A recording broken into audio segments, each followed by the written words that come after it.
Can you say a bit more about how you try and re-aggregate the discussion about what things people have written, and if you have any comments? It seems to me that one of the really, I mean, blogs are one thing, but the thing that seems to be really hard, but also very important, is all the discussion that's starting to happen under particular articles on Facebook amongst small groups, or on Twitter amongst follower groups. Yeah. How do you think about trying to sort of bring that conversation about pieces back together again?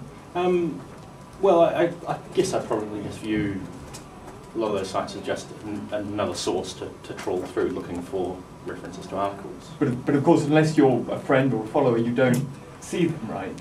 Right. Okay. Well, I mean, and yet there's sort of, I mean, you look at things like NPR, sort of vast amounts of commentary on NPR postings on Facebook, and sort of hundreds of comments. So really, and in some ways, the really energetic conversation is happening, you know, in these semi-closed groups. How does one, you know, and that's part of the life of these pieces. What does one do about that?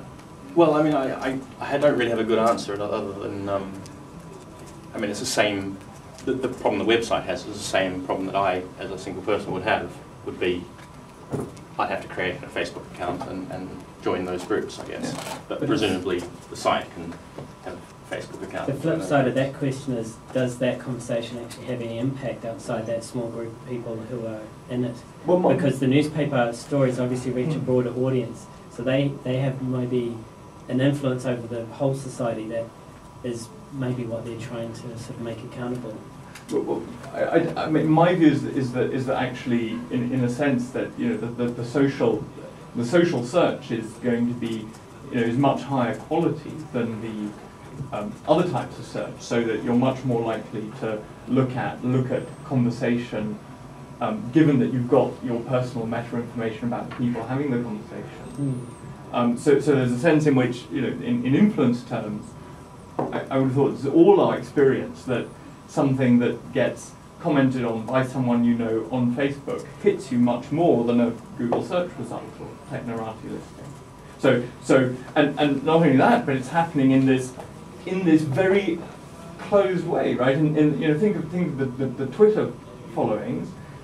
They're it's completely opaque what, you know, how it's actually spreading, unless you're following the people who are retweeting, etc.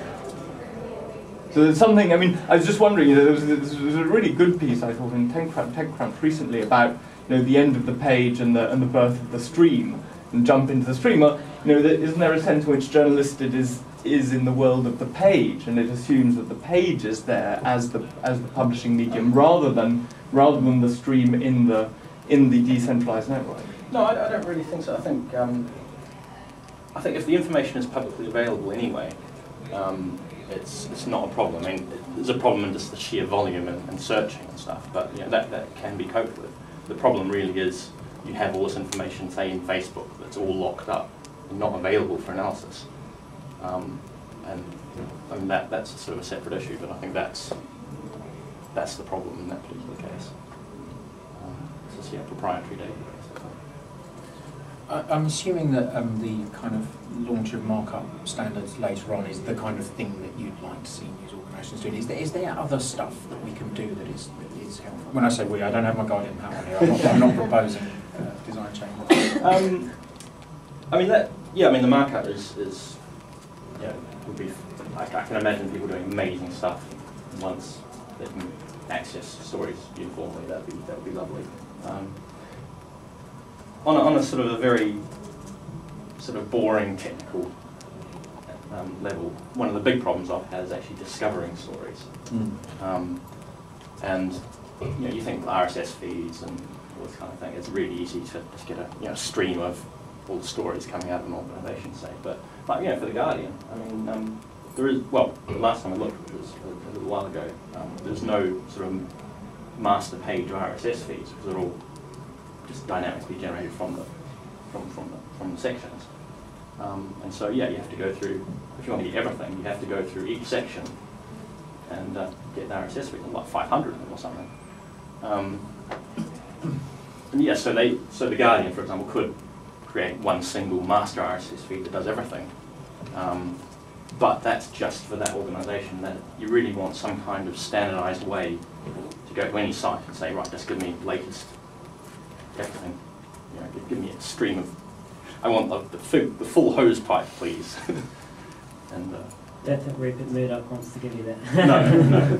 But I mean, that's the thing. There's a real tension between making. I mean, there's a real tension between sort of innovation and trying to make money out of stuff. I mean, one of the things on journalists is we really, at the moment, we're being funded, got funding from various places, and really it has to stand on its own 2 feet. It has to be able to be self-sustaining and pay for itself really to ensure its long-term survival. But most of the ways of making money out of it involve making it less useful to the public, which is just. So, for example. Well, PR companies love it because. Because they can find journalists that have written certain things. So a really cool thing would be to charge all the PR companies huge amounts of money to do searches or something. But that means that the public can't do searches. It's frustrating. So we need to be a bit clever about the ways we go with it. Well, I mean, you could just limit the number of searches people do or something. Yeah, but I mean, there's like Rob, for example, was talking about joining out data. There's like all these fantastic projects, and there'll be so many people who could really enjoy a huge number of journalist profiles, sort of all in one place. They might have some application that is amazing but requires 20,000 API requests a day or something like that. Right. And I just it'd be nice not to compromise it in any way, but that's sort of magical fantasy world. I just wondered, obviously you don't have to name names. Had you had any problems with perhaps specific organisations that you thought were deliberately trying to stop you getting the stuff, or has there not been any problem with anything like that? No, there hasn't been. I think probably it's because we've been a bit under the radar.